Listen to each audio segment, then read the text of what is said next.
Boa noite, pessoal. Nós vamos dar início a mais uma reunião pública virtual do Centro Espírita Paulo de Tarso. Hoje a Silvia é a responsável pelo estudo e ela trouxe página, trouxe tudo, então eu passo a palavra para ela, depois a gente volta a abrir as câmeras e tudo só na discussão mesmo, só nos comentários finais. Boa noite. E a página que eu selecionei para essa noite é a 17 do livro Fonte Viva, Cristo e Nós. E disse-lhe o Senhor em visão, Ananias, e ele respondeu, eis-me aqui, Senhor. Atos 9:10. Os homens esperam por Jesus e Jesus espera igualmente pelos homens. Ninguém acredite que o mundo se redima sem almas redimidas. O mestre, para estender a sublimidade do seu programa salvador, pede braços humanos que o realizem e intensifiquem. Começou o apostolado buscando o concurso de Pedro e André, formando em seguida uma assembleia de 12 companheiros para atacar o serviço da regeneração planetária. E desde o primeiro dia da Boa Nova, convida, insiste e apela, junto das almas, para que se convertam em instrumentos de sua divina vontade, dando-nos a perceber que a redenção procede do alto, mas não se concretizará entre as criaturas sem a colaboração ativa dos corações de boa vontade. Ainda mesmo quando surge pessoalmente buscando alguém para a sua lavoura de luz, qual aconteceu na conversão de Paulo, o mestre não dispensa a cooperação dos servidores encarnados. Depois de visitar o doutor de Tarso, diretamente, procura Ananias, enviando a socorrer o novo discípulo. Por que razão Jesus se preocupou em acompanhar o recém-convertido, assistindo em pessoa? É que, se a humanidade não pode iluminar-se e progredir sem o Cristo não dispensa os homens na obra de soerguimento e sublimação do mundo. Ide e pregai, eis que vos mando, resplandeça a vossa luz diante dos homens. A seara é realmente grande, mas poucos são os ceifeiros. Semelhantes afirmativas do Senhor provam a importância por ele atribuída à contribuição humana. Amemos e trabalhemos, purificando e servindo sempre. Onde estiver um seguidor do Evangelho, aí se encontra um mensageiro do amigo celestial para a obra incessante do bem. Cristianismo significa Cristo e nós. Por fazer a nossa prece, né? Vamos elevar o nosso pensamento, nos dirigir a Deus, nosso Pai, Jesus, Mestre amado, amigos benfeitores. Agradecemos sobremaneira a possibilidade de estarmos reunidos, aprendendo um pouco mais do seu Evangelho, nos educando para o bem, e pedimos, nos fortaleça, para que sejamos capazes de efetivamente conviver contigo, seguir o teu Evangelho, os seus ensinamentos, e possamos guardá-lo no nosso coração, na nossa mente e nos atos. Muito obrigada, Senhor. Por favor, abençoe também a Silvia, que fará o estudo agora da noite. Muito obrigada, Senhor. Graças a Deus. Então, Silvia? Eu vou colocar aqui a nossa apresentação. O tema escolhido para a noite é Jesus de Nazaré. A gente sabe, né, estudando a nossa doutrina, que Jesus foi o ser mais iluminado que já pisou aqui no nosso planeta. E os espíritos deixam bem claro que ele é nosso modelo e guia. E eu fico imaginando quando a gente aqui na Terra quer fazer um passeio por uma trilha desconhecida, ou quer conhecer algo sobre um museu, você contrata um guia, né? Porque o guia vai te direcionar, ele vai te explicar, vai te conduzir. Silvia. Oi? Eu tenho que sair aqui agora, que meu celular tá 10%. Tá bom, querido. Aqui, ó. Fico imaginando que a gente está vivendo um momento muito conturbado, de muitas incertezas, de medo, às vezes de insegurança, aflições que aparecem. É um momento especial que o nosso planeta está passando e, às vezes, a gente se sente perdido, porque, na verdade, ninguém sabe quando é que a gente vai poder ter uma rotina de estar nas ruas, de se aglomerar, né, de estar na nossa casa espírita, assistindo as palestras presencialmente, E às vezes, para muitas pessoas, isso pode causar aflição. E aí é exatamente nesse momento que a gente tem que se aproximar do nosso mestre, porque ele é o nosso guia. Então, se eu estou numa trilha e a trilha está difícil, está perigosa, eu não posso perder o meu guia de vista. Aí que eu tenho que me aproximar ainda mais dele para que eu não me perca. Então, é nesse sentido que a gente vai buscar aqui umas passagens sobre a vida de Jesus, a gente buscar os ensinamentos. Por quê? Porque toda a vida de Jesus, ele veio para nos ensinar. Não jogava palavras em vão, nem conversas sem sentido. Todos os gestos dele, todo a sua trajetória aqui na Terra tem um sentido. E qual o sentido? De nos educar, de nos tirar de um determinado patamar e levar para um outro patamar evolutivo.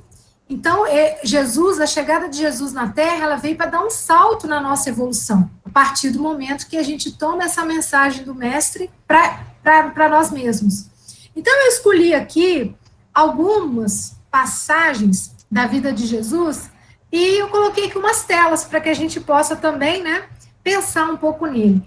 Agora, em dezembro, a gente dedica no centro, né, a falar do Mestre Jesus, e é muito comum a gente ver nesse mês de dezembro, toda a humanidade começa a falar de Natal, mesmo que tenha esse sentido comercial da coisa, né, essa data ficou também uma data muito comercial, mas a gente percebe que só da gente começar a falar mais do Mestre, parece que muda a atmosfera, né, muda essa psicosfera em nosso entorno. E a gente vê as pessoas se mobilizando para ajudar o outro, para fazer as cestas de Natal, para adotar uma criança carente, para mandar um presente para alguém, para lembrar de alguém. Quando eu era pequena, a gente fazia cartões de Natal.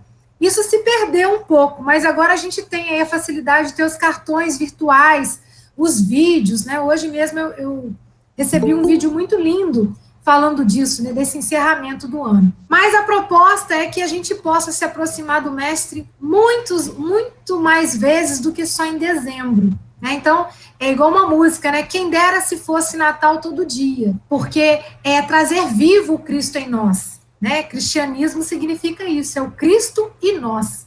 E o que nós estamos fazendo? Né? Como a mensagem inicial do Fonte Viva nos faz esse convite. Então, aqui, a gente tem a imagem de Jesus na manjedoura, né? Interessante, porque Jesus nasceu no meio de uma viagem que José e Maria estavam fazendo para o recenseamento, que foi uma determinação do imperador da época, né, César Augusto, de fazer a contagem. Então, as pessoas tinham que se dirigir para a sua terra natal para participar desse recenseamento. E Jesus nasce.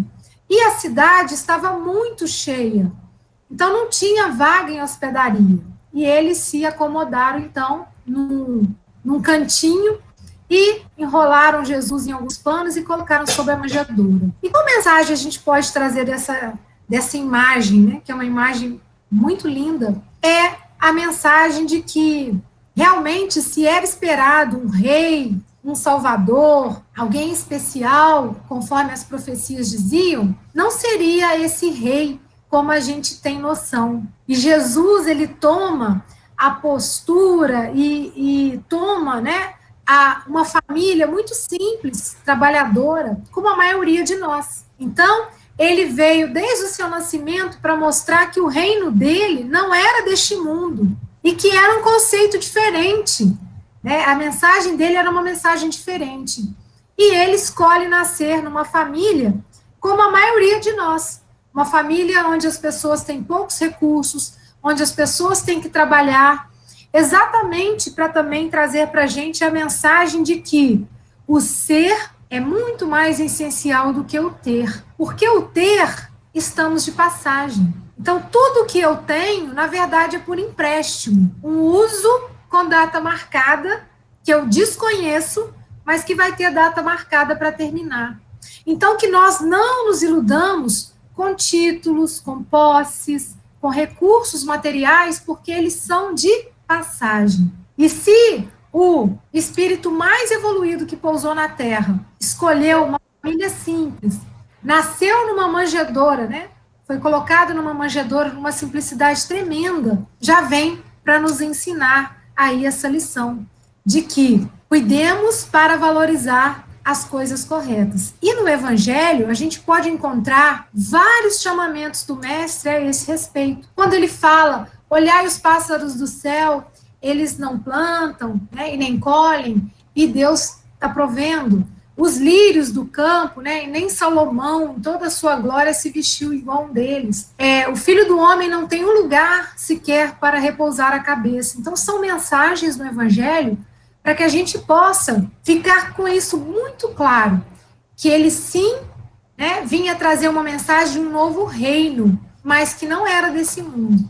Então, para a gente dar valor ao que é essencial, ao que é fundamental. E outra passagem interessante, né, que está aí nessa imagem de Jesus trabalhando com seu pai, ele, quando criança, uma família foi para Jerusalém para comemorar numa festa de Páscoa, e Jesus tinha 12 anos, quando ele se perdeu dos pais, né, os pais acharam que ele estava lá na caravana com os demais, e eles retornaram sem Jesus, e quando chegaram, Jesus não estava, e voltaram para procurar, e foram encontrar Jesus no templo, conversando com os senhores da lei, de igual para igual, com respostas e argumentos riquíssimos de alguém muito letrado, muito estudado, com muita profundidade sobre as leis, sobre os mandamentos. E isso surpreendeu a todos. E quando Maria chega e José, né, e levam Jesus,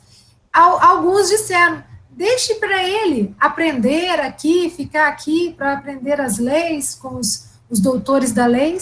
E Jesus segue com o pai e aprende do pai o ofício de marceneiro. Pega no pesado, na madeira, no serrote, no martelo, mostrando para a gente que cada um de nós tem um dever, cada um de nós tem algo para colaborar, para cooperar com os serviços aqui também, domésticos, pesados, esse serviço que vai trazer o nosso ganha-pão. Todos temos deveres a cumprir e não devemos fugir deles. E nós que somos de uma sociedade com resquícios ainda, né, da era escravocrata, a gente, muitas vezes, vê do trabalho algo pesado, algo para se lamentar, algo que se pudesse deixaria para o outro fazer. A gente quer logo ir terceirizando e saindo fora.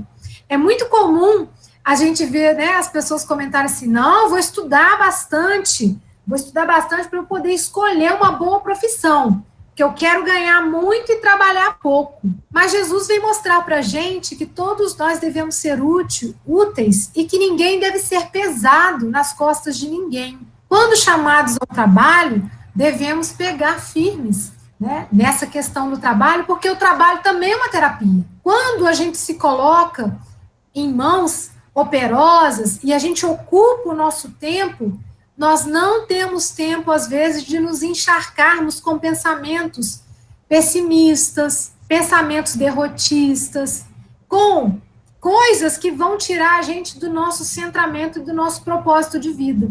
Então, quando eu estou trabalhando, eu estou preservando a minha saúde mental, a minha saúde física. Quanto mais a gente aprende, mais a gente coloca o nosso cérebro em movimento.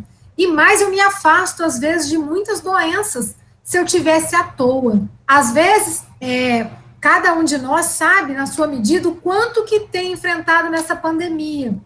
Mas, às vezes, o fato de ficar em casa, né, limitado, quantos de nós, às vezes, não se pega pensando bobagem, porque está parado, está vendo televisão, está vendo... Então, são momentos aí importantes para a gente usar a terapia do trabalho em favor da nossa saúde. E pensar que sempre podemos estar produzindo. E qual é toda e qualquer ocupação útil? Então, sejamos úteis quando chamados ao trabalho. Por quê? Quanto mais eu trabalho, mais oportunidade eu tenho de aperfeiçoar os meus dons, né? As minhas ferramentas pessoais, elas vão aumentando o meu conhecimento. Aprender uma coisa nova, tá em casa, revista, faz um plot colagem. Quantas oportunidades a gente está tendo agora na internet de ver e participar de cursos online. Se ocupar de uma coisa que vai te fazer muito bem no futuro. Jesus veio e deixou para a gente, e esse está no primeiro capítulo do Evangelho segundo o Espiritismo, que é: eu não vim destruir a lei. Então, a gente sabe que aqui, né, essa imagem está representando os 10 mandamentos recebidos por Moisés. Jesus, ele valorizou muito o trabalho de Moisés, dos outros profetas que vieram antes, e a gente sabe o quanto que os judeus eram também apegados às leis, aos decretos, né? Eles têm lá a Torá, e com muitos mandamentos. Quando veio Moisés, e a lei, né, Moisés trouxe aí a parte da lei divina, que está expressada nos 10 mandamentos, mas Moisés também, para controlar o povo, ele tinha que criar os decretos. Para comandar os hebreus, ele criou, então, decretos, dizendo isso pode, isso não pode, respeite seu próximo, né? Então, era muito comum a lei de talião, olho por olho, dente por dente. Ah, fez para mim, eu tenho o direito de ir lá e fazer com ele. Para que aquilo pudesse domar, né, aquelas más inclinações que a gente trazia, né, de povo selvagem ainda, de povo muito bárbaro. Então, para conduzir melhor o povo, criava-se, então, esses decretos. Mas a gente sabe que esses decretos, eles mudam conforme o tempo. É conforme a necessidade. Se a gente pegar a nossa Constituição, quantas vezes ela já sofreu aí, né? Eu não sei a nomenclatura exata, né, que se dá, mas mexidas, né, na lei, vai lá e coloca uma medida provisória, depois vai e reformula a lei para adaptar com a realidade da sociedade. Mas as leis divinas, elas são o quê? Imutáveis. E Jesus disse: eu não vim destruir a lei, mas dar seguimento. Significando o quê? Eu vim dar continuidade, que agora vocês já estão preparados para subir mais um degrau. Então, Jesus veio trazer para a gente uma outra imagem, né? Na época de Moisés, tinha que se criar uma imagem de um Deus punitivo, um Deus rigoroso.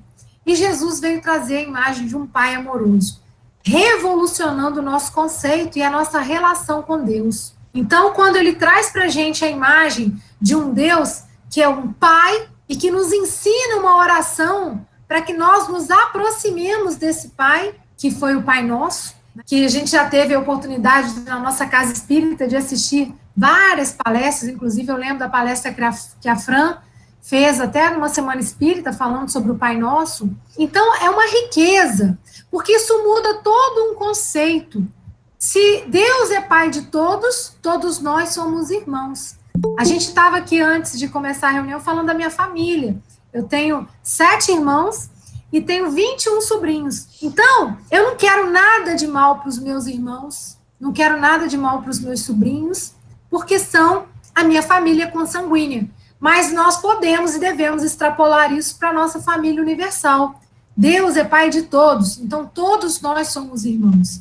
E Jesus resume todos os mandamentos em apenas 2. Amarás o teu Deus com todas as forças e ao teu próximo como a ti mesmo. Conduzindo a gente numa mentalidade de que eu não vou querer para o meu próximo aquilo que eu não quero para mim. Se eu quero o melhor para mim, esse é o melhor que eu devo oferecer também para o meu próximo. E, através disso, a lei de amor, né, que a gente tem um capítulo também no Evangelho somente para falar disso, vai trazer e vai tecer muitos ensinamentos para que a gente possa olhar o próximo com mais indulgência, com mais paciência, com mais doçura, com mais afabilidade, compreendendo que o próximo, assim como eu, tem luz e sombra, tem defeitos e qualidades, tem vícios e virtudes, e que nós não estamos aqui para julgar. Por quê? Com a mesma medida que eu julgo, eu serei julgado. E, às vezes, o cisco que eu enxergo no olho do meu próximo impede de eu ver a trave que está me cegando. Então, esse não julgueis para não ser julgados. Inclusive, a gente vai ver aqui mais à frente uma passagem belíssima a respeito disso.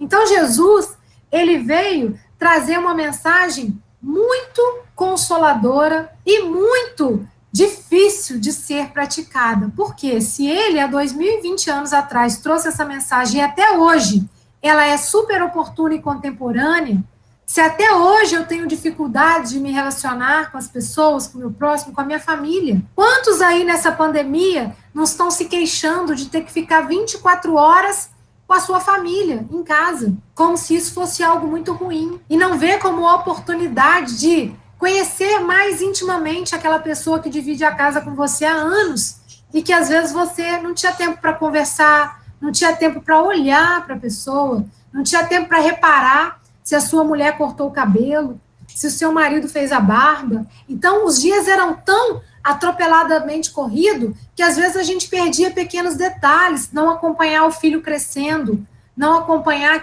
os avanços que o filho está fazendo na escola, e hoje a gente tem essa oportunidade. Então, a mensagem de Jesus é muito oportuna, porque até hoje a gente ainda ama por partes, mas não consegue ainda absorver toda essa mensagem de amor. Mas também a gente tem nas mensagens do Evangelho dizendo que está muito bom, porque a gente está caminhando para frente, porque somos melhores do que éramos há 100 anos atrás. Então, fatalmente, às vezes há 100 anos atrás, não estaríamos aqui reunidos para conversar sobre Jesus. Então, isso já é um ponto também muito positivo para a gente olhar. Quando Jesus vai escolher os seus discípulos, ele escolheu quem? Homens simples do povo, mostrando para a gente que cada um de nós, se tiver o coração aberto e boa vontade de seguir Jesus, consegue. Porque os discípulos não eram perfeitos, não sabiam tudo, eles aprenderam, eles se aperfeiçoaram no caminho, se aperfeiçoaram no dia a dia, estudando, buscando os ensinamentos e observando com o próprio mestre, que estava ali muito presente. Muitas passagens no Evangelho que mostram o quanto eles também tinham as dificuldades, mas tinham no coração o desejo de seguir, o desejo de aprender, porque a palavra discípulo é exatamente isso, é um seguidor, é alguém que aprende é alguém que pratica os ensinamentos pregados por, no caso, Jesus. E muito interessante, eu achei uma mensagem aqui, porque às vezes muitos de nós não se acham competente o suficiente, não se acha capaz, ou às vezes se questiona quando é convidado ao trabalho e pergunta para si mesmo, mas será que eu tenho competência para isso? Porque eu também tenho tantos erros, eu também já cometi tantos absurdos, e às vezes ainda cometo, né? Então eu trouxe aqui do livro Jesus no Lar, de Neio Lúcio, psicografado por Chico Xavier, na lição 41, o incentivo santo. E conta que Jesus estava reunido na casa de Pedro, quando Tadeu, um dos discípulos, muito preocupado, pergunta para o mestre, como ensinar a verdade se ainda me sinto inclinado à mentira? Isso, às vezes, gente, pode ser uma dúvida que nós nos pegamos, principalmente quando a gente começa a fazer estudos, quando a gente começa a fazer as palestras, porque a gente ainda não consegue praticar 100% da mensagem do mestre. Então, vamos escutar? Como que Jesus veio trazer essa conversa? Através de uma das formas mais maravilhosas que ele sabia fazer com maestria, que era contar histórias. Mas não eram simples histórias, eram histórias com muito ensinamento. Então, ele vendo aquele desconforto, aquela tristeza no discípulo Tadeu, ele propõe o seguinte, um santo aprendiz da lei, desses que se consagram fielmente à verdade, chamado pelo Senhor aos trabalhos de profecia, entre os homens, mantinha-se na profissão de mercador de remédios. Então, esse homem, ele foi chamado para transmitir a mensagem, porque ele também tinha esse compromisso com o ensinar outras pessoas. Mas ele também tinha uma outra função. Ele tinha a função de transportar remédios, ervas, de uma cidade para outra. E nesse trabalho de transportar, de seguir de uma cidade para outra, ele contava com a ajuda de um jumento. Mas esse jumento, muitas vezes, ele era caprichoso e inconstante, né? Aquele burro quando empaca. E aí, refletindo sobre os defeitos de que se via portador, esse servidor começou a pensar muito nisso. E aquilo começou a tirar o sono dele. E uma certa feita, ele foi dormir e pediu, Senhor, me mostre porque isso está me angustiando. E ele sonhou. Sonhou, então, que um anjo vinha encontrá-lo em suas lides de mercador e viu-se cavalgando o voluntarioso jumento, vergado ao peso de preciosa carga em verdejante caminho. E daí o anjo perguntou para ele: meu amigo, você sabe quantos coices esse jumento já desferiu hoje? Ah, muitíssimos, senhor. E quantas vezes terá mordido os companheiros lá na estrebaria? Prosseguiu o anjo. Quantas vezes terá insultado o asseio de tua casa e horneado despropositadamente? E porque o discípulo ficou tão aturdido com aquilo tudo, ele continuou: entretanto, ele é um auxiliar precioso e deve ser conservado. Transporta medicamentos que salvam muitos enfermos, distribuindo esperança, saúde e alegria. E, fitando os olhos lúcidos no pregador desalentado, rematou: se esse jumento, a pretexto de ser rude e imperfeito, se negasse a cooperar contigo, que seria dos enfermos a esperarem confiantes em ti? Volta à sua missão luminosa, que abandonastes. E, se não é possível por agora servir a nosso Pai Supremo na condição de um homem purificado, atende aos teus deveres, espalhando reconforto e bom ânimo na posição do animal valioso e útil. Nas bênçãos do serviço, serás mais facilmente encontrado pelos mensageiros de Deus, os quais, reconhecendo-te a boa vontade nas realizações do amor, se compadecerão de ti, amparando-te a natureza e aprimorando-a, tanto quanto domesticas e valorizam o teu rústico, mas prestimoso auxiliar. Então, meus amigos, nessa mensagem é um convite para que a gente persevere. Por quê? Porque Jesus conhece o nosso íntimo, ele sabe das nossas imperfeições, mas é no trabalho que a gente vai se aperfeiçoando. E nós todos devemos tomar cuidado se quando convidados ao trabalho, a gente não venha com as desculpas, né? Então eu dou uma desculpa que é para eu tirar aquela sensação de culpa que eu estou sentindo por não estar realizando. A gente é melhor feito do que perfeito, porque a gente vai se aperfeiçoando com o tempo. E os discípulos são mostra disso. Olha a história de Pedro. Pedro era tão rude, meio bronco, e lá na sua velhice, né, numa existência, olha o tanto que Pedro evoluiu e terminou a sua jornada como amoroso, compreensivo, totalmente redimido. Aonde? No trabalho. Então, a gente vai se aperfeiçoar trabalhando. Então, essa escolha de Jesus por esses discípulos, porque ele poderia ter, pensa, o mestre foi quem arquitetou o nosso planeta. Ele poderia ter convidado profetas maravilhosos para reencarnar junto com ele, e todos muito sábios, fazer essa obra.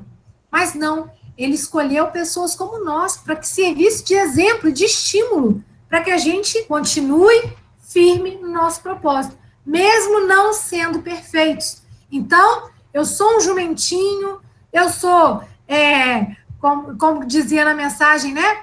Tenho todos os meus defeitos, mas estou carregando o remédio de cidade em cidade. Então, vamos lembrar da história do jumentinho, para a gente se inspirar no trabalho. E é claro que na sua passagem aqui pela Terra, Jesus teve muitos feitos, e temos muitas personagens muito marcantes no Evangelho, para que a gente possa se inspirar e aprender nessas histórias. Aqui é a história do cego Bartimeu. Bartimeu era um cego que vivia mendicando, né, nas proximidades de Jericó. E Jesus estava de passagem por ali. Ele ia para a festa da Páscoa em Jerusalém, né, onde também seria crucificado. E Bartimeu, ouvindo que o mestre se aproximava, começou a gritar, clamando por Jesus. Imagina uma multidão, ele gritando, as pessoas incomodadas com o seu grito, mandavam ele se calar, aí ele gritava mais alto. Ou seja, eu quero ser ouvido, né? E gritou mais alto, sem medo. E Jesus escuta.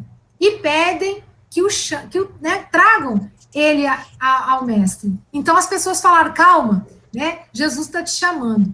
E Bartimeu tira a capa que ele usava Que pena, caiu justamente, a Silvia caiu no meio aqui Pois é, da parte da explicação. achei que tivesse sido só aqui em casa. Mas ela tá tentando falar lá, ó. Ah, voltou. Voltou. Não, já voltou a Silvia. Desculpa, gente. Acho que foi a internet. Tranquilo, acontece. Caiu Vou voltar aqui então aqui a apresentar. Caiu? Voltou? Isso, voltou. Tá Voltou. o Bartimeu aqui. E isso aqui também nos faz pensar que muitos de nós, mesmo os doentes, mas será mesmo que a gente quer ficar curado? Será mesmo que eu quero? Né? Ou essa minha doença me é confortável, né? É uma bengala, não sei. Mas se a gente quer, a gente tem que falar. E Jesus, como terapeuta, faz isso com Bartimeu. Porque, no fundo, Jesus sabia o que ele queria. Mas quando a gente fala, a gente se escuta. E quantos de nós procuram uma terapia exatamente para a gente se escutar? Porque eu me escutando, eu me compreendo. Eu vou conseguindo perceber as coisas que eu preciso melhorar em mim, através, às vezes, de uma conversa, onde eu expresso tudo aquilo. Então, Bartimeu fica curado e ele sai correndo, anunciando aí, entra em Jericó, e foi aquela confusão toda. E aí a gente tem a figura de um outro personagem muito brilhante, muito significativo para a gente, que é Zaqueu. E Zaqueu era um coletor de impostos em Jericó. Zaqueu era detestado, porque ninguém gostava de pagar aqueles impostos pesados, né, sobretaxados para o Império Romano. E ele era o homem que fazia esse serviço, né? Então ele tinha ganhado o direito de coletar os impostos para o Império Romano e parte ficava para ele. Então ele tinha construído lá um palacete cheio de obras raras. A história de Zaqueu, a gente vai encontrar com uma riqueza de detalhes muito boa nesse livro, Primícias do Reino, de Amélia Rodrigues, né, psicografado por Divaldo Franco. E Zaqueu era baixinho, ele ficou sabendo naquela história, viu a multidão alvoroçada e ele nem pestanejou e saiu correndo. Ele largou tudo para trás e sai correndo no meio da multidão também para enxergar Jesus. Mas como ele era detestado por todo mundo, o que acontece? Ninguém ia dar lugar para ele, né? E ele baixinho não ia enxergar o mestre. Então, ele com toda aquela sede de amor, sede de compreensão, de conhecer a verdade, o que acontece? Ai, gente, peraí. O que acontece? Zaqueu vê uma árvore e sobe nela. E sobe num esforço tremendo de sair da sua colocação, da sua posição e se elevar para enxergar Jesus. E Jesus, que nada se perdia, né? Olhou aquilo, olhou para Zaqueu e dirige a palavra para ele. E Zaqueu fica surpreso, porque, nossa, um mestre, né, falando comigo, porque o desejo dele era só de ver. E ele fica encantado quando vê Jesus, uma beleza rara, porque, no fundo, Zaqueu tinha tantas posses, mas sentia um vazio muito grande. Ele comprava, né, a Amélia Rodrigues fala que ele comprava muitas obras de artes, vindo de todos os lugares, às vezes naquele desejo de tampar aquele buraquinho lá dentro. Isso também, às vezes, acontece com a gente, né? Eu tô triste, eu vou pro shopping comprar. E comprar não vai abater aquela tristeza que eu sinto, não vai preencher o vazio que eu sinto. Mas, às vezes, a gente ainda age assim, né? Querendo tampar o sol com a peneira e não enxergar que vazio que é esse. Mas ele foi, num esforço muito grande, sobe na árvore e Jesus dirige a palavra para ele. Fala, Zaqueu, desce daí, porque hoje eu vou me hospedar na sua casa. E todos se surpreendem, porque Jesus, indo ficar na casa de um homem que era mal visto, né? E detestado por todas as pessoas, e Jesus vai. E Zaqueu fica muito surpreso. E quando Jesus chega à sua casa, Zaqueu já reconhece e fala, Senhor, eu vou dividir a minha fortuna, eu vou ressarcir quem eu prejudiquei, vou dar 4 vezes mais. Compreendendo que não é essa riqueza que é mais importante, isso não é o fundamental. E na mensagem diz que depois ele também ajudou a espalhar a boa nova. Então, gente, são mensagens assim que a gente vai se reconhecendo também nesses personagens e a gente vai entendendo por que mesmo esses personagens conversam tanto conosco. Uma outra passagem muito bonita é essa, quando Jesus é inquirido, as pessoas procuram ele para testá-lo, queriam que ele respondesse uma coisa ou outra, né?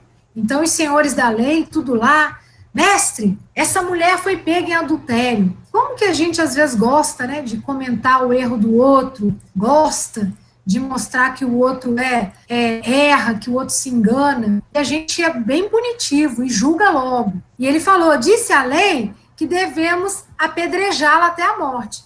E Jesus nada responde, né? Abaixa, começa ali a escrever no chão, e ele fala, depois de um tempo, atire a primeira pedra aquele que não tiver pecados, mostrando para a gente que todos nós temos os nossos erros, e que a gente, quando às vezes se incomoda tanto com o erro alheio, aquele erro alheio pode estar servindo de espelho. Por que que isso me incomoda tanto no outro? O quanto disso eu tenho em mim? Deveria ser a pergunta para a gente se fazer. Porque se me incomoda muito, é porque, no fundo, eu tenho isso em mim.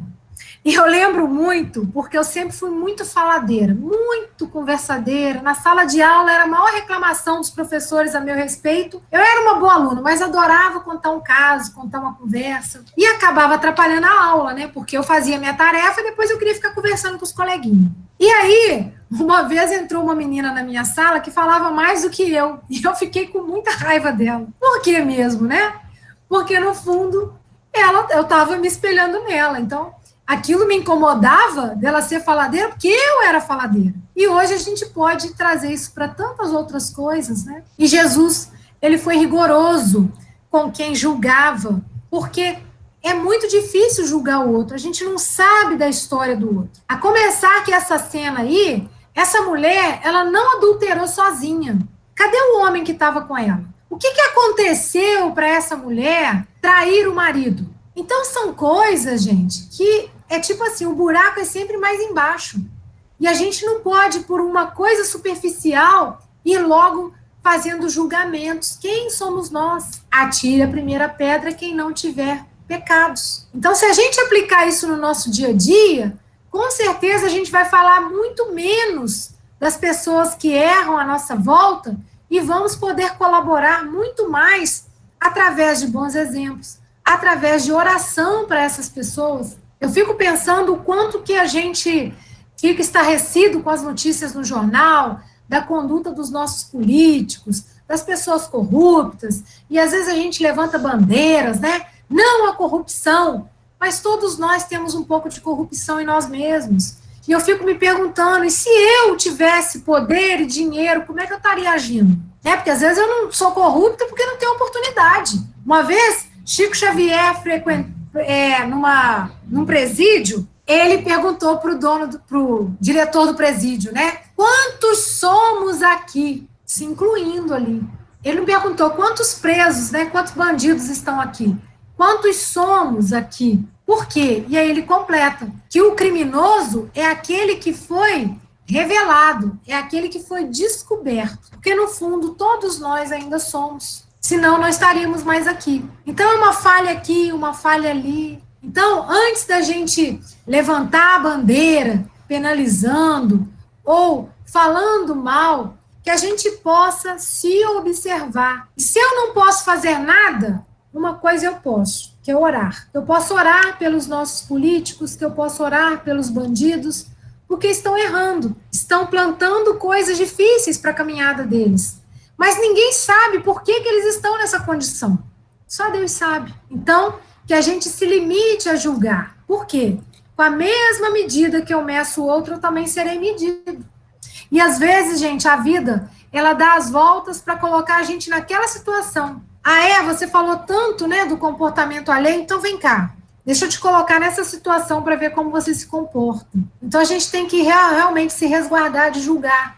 Porque ninguém está na pele do outro, ninguém está, né, no coração do outro, só o outro. E aqui a gente tem também Maria de Magdala, a mulher linda, maravilhosa, dona de um corpo maravilhoso, da beleza, dos perfumes mais maravilhosos, das roupas. Ela era uma pessoa que se vendia, e muitos da cidade de Magdala frequentavam a sua casa. E ela convivia com os homens mais poderosos e passavam lá aquelas noites que aqui conta no livro Primícias do Reino, mas sempre aquele vazio, aquele vazio, a necessidade de um amor verdadeiro que ela não encontrava em tudo aquilo que ela vivenciava.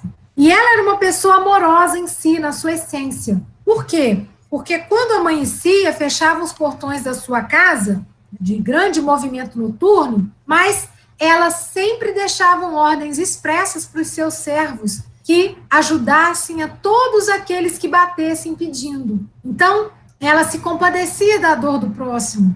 E um dia, uma das suas servas conta que tinha escutado Jesus e conta para ela a respeito. E ela fica muito curiosa, querendo conhecer. E ela fala, Senhora, ele vai estar em Cafarnaum, bem perto daqui. E ela vai ouvir Jesus. E quando ela escuta Jesus, era exatamente aquilo que ela procurava. Então, ela distribui todas as suas riquezas e segue o mestre, né? E essa cena aqui representa quando ela entra na casa de Simão, que estava dando um jantar para Jesus e alguns discípulos, e ela invade a casa. E Simão, que era um homem também rico e poderoso da época, convidou Jesus só, né? Não tinha nenhum, ele queria conhecer, ele queria, se for realmente um mestre, se for realmente aí alguém divino, é bom que seja meu amigo, né? Então, assim, convidou por interesse. Mas estavam lá numa conversa muito de monólogos, muito vazia, uma festa triste, porque no fundo estavam ali todos querendo saber quem era Jesus. É mais por curiosidade do que por interesse na mensagem, nas verdades que o mestre contava. E ela invade a recepção e se joga aos pés do mestre. E aí Simão, na hora, fala assim, mas eu não sei se ele é profeta, não, porque senão ele saberia que essa mulher aí é uma adúltera, é uma pecadora. E Jesus, né, que sabe até o que se vai no nosso pensamento, na nossa alma, na hora ele fala, olha, eu estou aqui e você nem me ofereceu água para lavar os pés. E ela vem, banha meus pés em lágrima, derrama um óleo e seca com seus cabelos. Então, ela merece, né, maior perdão. Né? E ele conta numa pequena história, tem 2 servos, um está devendo 50, outro está devendo 500. E aí, o mestre perdoa a dívida dos 2. Quem fica mais agradecido? Aí Simão responde, Senhor, quem tinha uma dívida maior, né, porque foi perdoado 500, né? Ele falou, exatamente. Então, era o caso dela. Né? Então, Maria, que foi também a primeira a ver o mestre após, né, quando ela vai no túmulo e vê que o túmulo está aberto e ele aparece para ela, dizendo, eu estou vivo, a morte não existe. E aqui, para a gente terminar, a mensagem do mestre na cruz. Né? É uma mensagem que mostra para a gente que Jesus seguiu adiante sem fugir de nenhuma adversidade, porque ele poderia, né, fazer aquela cruz volitar com o poder que ele tinha. Se ele tinha o poder de curar paralíticos, curar cegos, curou a mulher hemorroíça, por que não? Por que ele ia se sujeitar a tudo isso se ele não era um pecador? E ele se sujeitou para deixar uma lição. E no final, ele ainda pede que Deus nos perdoe. Tirando assim, não porque ele tinha necessidade de nos perdoar, mas para que tirasse o peso da culpa e do remorso que a gente ia sentir talvez depois, com tudo isso. Então, a vida, né, do nosso Mestre Jesus é de grande aprendizado. E é muito gostoso quando a gente tem oportunidade de falar a respeito, de ouvir a respeito, de conversar sobre Jesus, porque é isso que nos aproxima dele. E nesse momento em que a gente está vivendo, às vezes, momentos de tanta ansiedade, momentos tão perturbadores, que a gente possa buscar no Mestre esse conforto, esse alívio. E a gente busca a presença dele como? Através da oração, através das conversas no lar, do evangelho no lar que a gente consiga fazer, de contar essas histórias para os filhos, para os netos, de oferecer esse banquete de luz, que a vida inteira de Jesus, que a gente vai ter oportunidade aí de, nesse mês, estudarmos aqui nas nossas reuniões, possa, de fato, ser um convite à nossa transformação. Então, eu quero agradecer a todos por me ouvirem, né? E agora a Fran vai conduzir, né?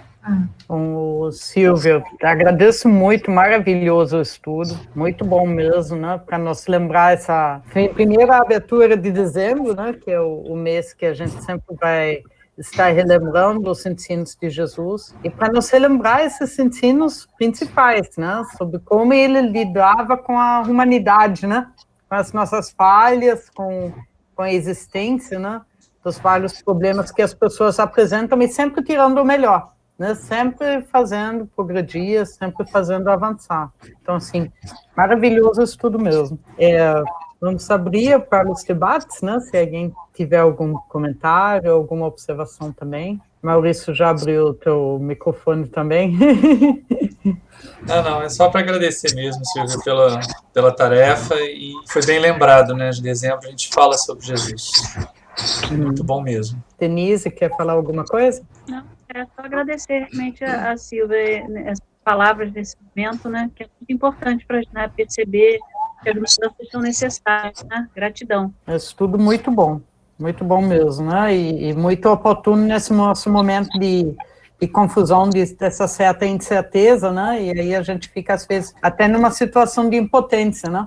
Porque tem muita coisa que está acontecendo que foge do nosso controle, né?